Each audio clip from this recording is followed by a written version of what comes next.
ஒரு பசுமை நிறைந்த அடர்ந்த காட்டில் ஒரு சின்ன முயல் வாழ்ந்து வந்தது.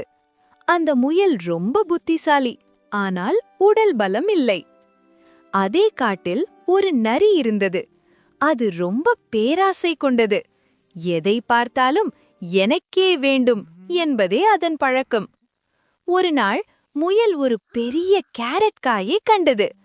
வாவ், இன்று நல்ல உணவு கிடைச்சிருக்கு என்று சொல்லிக்கொண்டே கேரட்டை மண்ணிலிருந்து பிடுங்கியது.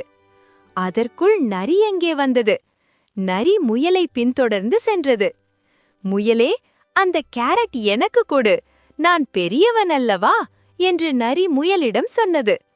முயல் நரியை பார்த்து சிறிதும் பயப்படவில்லை. அது ஒரு யோசனை செய்தது. சரி நரி அண்ணா, ஆனால் இந்த கேரட்டை முதலில் சுத்தம் செய்யணும், அந்த கிணற்றில் கழுவி விடலாம் என்று சொல்லி முயல் நரியை கிணற்றுக்கு அருகில் அழைத்துச் சென்றது. நரி பேராசையால் உடனே சம்மதித்தது. அது கிணற்றுக்குள் குனிந்தது. அந்த நேரத்தில் முயல் சத்தமாக சொன்னது, நரி அண்ணா, உங்கள் முகம் ரொம்ப அழுக்காயிருக்கு, இன்னும் கீழே பாருங்க. நரி இன்னும் குனிந்தது. அடடா, தப்பி கிணற்றுக்குள் விழுந்தது. ஐயோ, காப்பாத்துங்க என்று நரி அலறியது. முயல் மேலே நின்றபடி சொன்னது, பேராசை இருந்தால் இப்படித்தான் முடியும். முயல் அந்த கேரட்டை எடுத்துக்கொண்டு சந்தோஷமாக அங்கிருந்து சென்றது. கதையின் நீதி: பேராசை ஆபத்துக்கு வழிவகுக்கும்.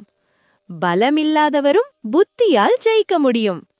குழந்தைகளே, நாம் யார் மீதும் பேராசையோ பொறாமையோ படாமல் நம் வேலையை நாம் பார்த்தால் நமக்கு வேண்டும் என்ற விஷயம் தானாகவே நம்மிடம் வந்து சேரும். நன்றி குட்டீஸ்.